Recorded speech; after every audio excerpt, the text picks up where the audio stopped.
Señal directa.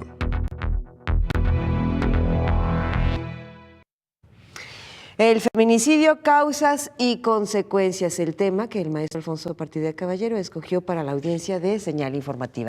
Estimado maestro, buenas tardes, bienvenido. Buenas tardes y un fuerte abrazo a todos los trabajadores de México en su día, que por supuesto deben de estar ya terminando sus actividades del día de hoy, pero nos toca tocar un tema que ha sido muy delicado en la sociedad, sobre todo en Jalisco, pero que se ha reflejado en toda la República Mexicana, y es el feminicidio como un problema social.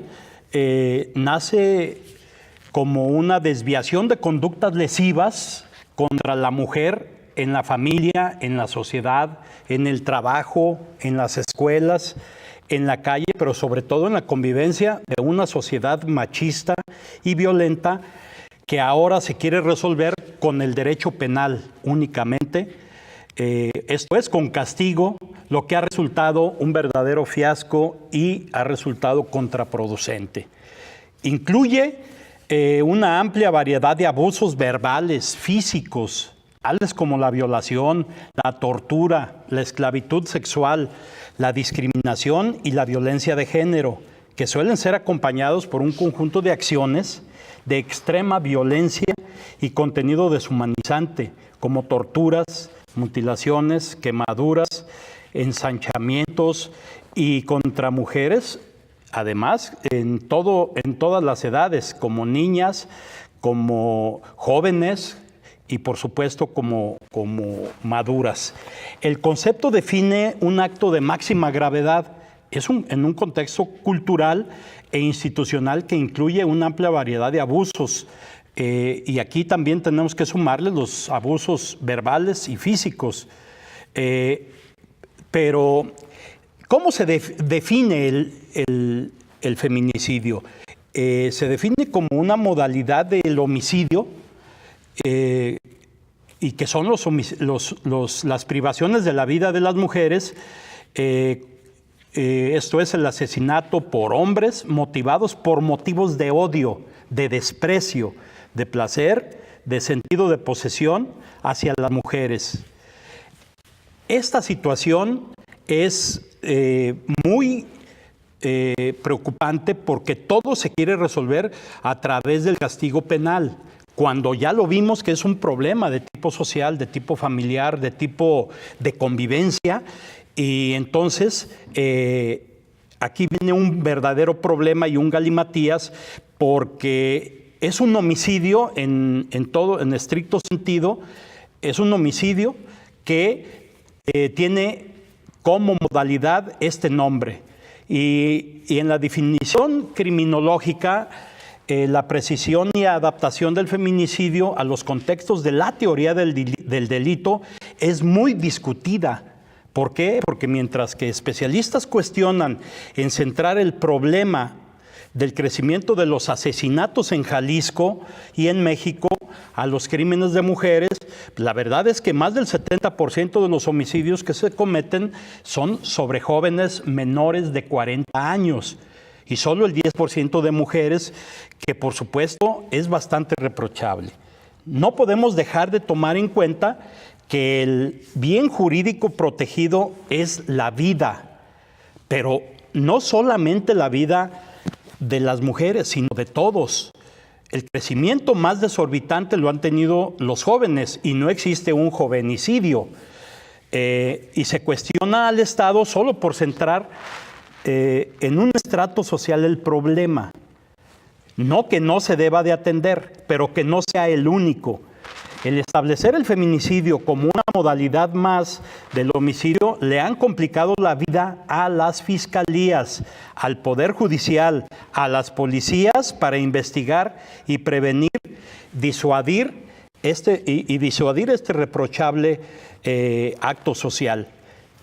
Porque en sentido estricto, complican las investigaciones en virtud de que los diputados y el Ejecutivo, de manera simplona e irresponsable, quieren encontrar en el derecho penal la solución de los problemas de género.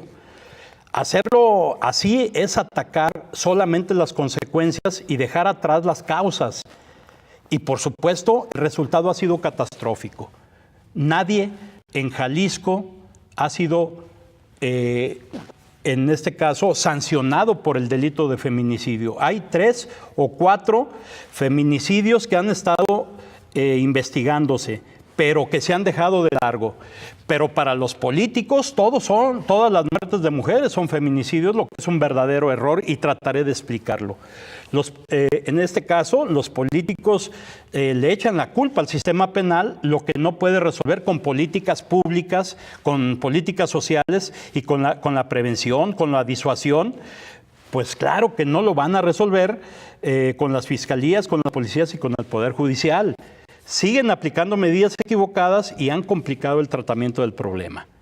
¿Cómo queremos que las cosas en este caso cambien si seguimos haciendo lo mismo? Ahora se agrava ya que tenemos gobernantes irresponsables que se la pasan echando la culpa a otros en lugar de realizar las medidas pertinentes. Y fíjense nada más, el feminicidio, ¿y por qué sostento que han complicado la vida a las fiscalías y a los investigadores?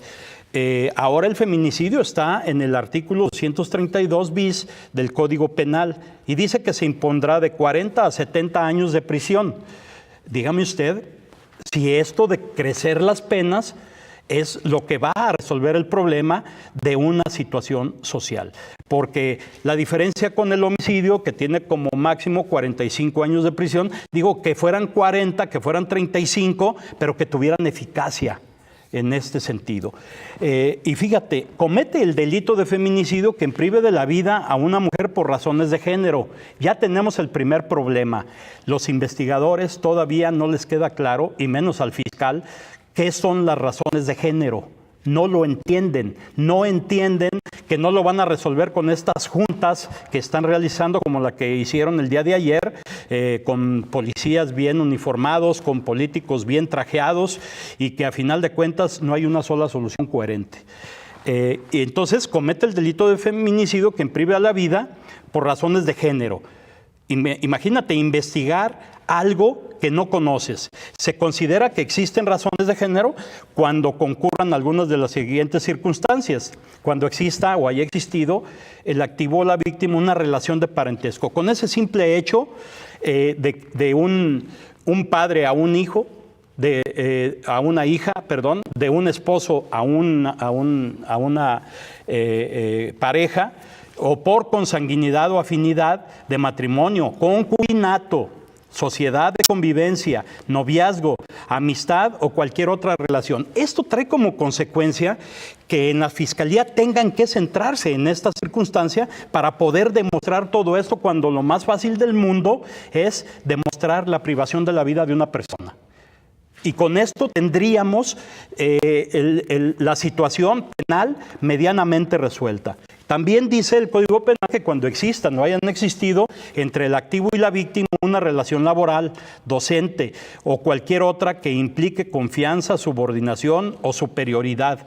Casi en todos los homicidios sucede esta circunstancia, casi en todos, hasta en las ejecuciones, porque eran compañeros de trabajo, mal habido el trabajo, pero compañeros al fin, y había una relación laboral o jerárquica, porque en el crimen organizado eso de la jerarquía se da mucho. O cuando el sujeto activo haya cometido actos de odio, misoginia contra la víctima. Y aquí en este caso, ¿qué sucede cuando es contra un varón, contra un homosexual? ¿Ahí no pasa nada? ¿O cómo es la situación? Cuando el sujeto activo haya realizado actos de violencia familiar en contra de la víctima. Entonces, ¿dónde queda ahora el parricidio, que también es una modalidad del homicidio? Entonces, lo único que han hecho es esto, complicarse la vida para investigar la privación del bien jurídico protegido que es la vida. También dice lo siguiente el Código Penal: cuando la escena del hecho se desprendan de indicios de humillación, denigración por parte del sujeto activo hacia la víctima. O sea, fíjate, todo lo que tiene que investigar el policía, el Ministerio Público y después integrar la carga de la prueba para presentársela al juez, que en la mayoría de las veces ahí está el problema, no logran hacerlo, porque ni siquiera entienden el problema que tienen, no los han capacitado en las propias fiscalías. Fíjate, dice otra cosa, cuando la víctima presente signos de violencia sexual de cualquier tipo infringidos por él o por los autores del feminicidio. El problema no es esto, el problema es de eficacia, el problema es de falta de castigo, esto es de impunidad. Entonces, allí está el problema, es un problema social que primero tiene que pasar por otras medidas, hasta el último se tiene que atacar con el derecho penal. Pero si los políticos, para quitarse la bronca, le avientan el fenómeno social al derecho penal, bueno, pues ahí está muy fácil. Se la pasan echándole culpas a los magistrados, a los jueces, y el problema realmente es un problema de tipo social que nos está impactando a todos. Así es, el problema está ahí y no lo resuelven, pero tenemos ya que marcar una pausa en principio. Gracias, maestro. Yo también estoy a favor de que incrementar las penas no ayude en nada, en ese y en cualquier otro caso. Así es. En ese y en cualquier otro caso, el problema no es ese. Hay que ir más de fondo y habrá que hacer otro tipo de revisión. ¿Lo entenderán las feministas estos términos? Cuando aquí es la parte jurídica, la parte legal. ¿Cómo hacer? Yo creo que ahí están los resultados. Debe de hacerse un estudio a fondo, concienzudo, y los feministas o las feministas en este caso, ser realistas. Es como decir que poniéndole las penas muy altas al consumo de las drogas, vamos a resolver el problema.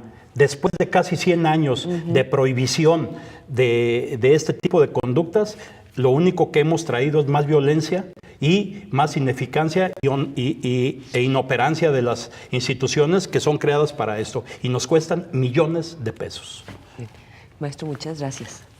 Muchísimas gracias. A ustedes. 1 de la tarde ya con 56 minutos. Tenemos que hacer una pausa y regresamos.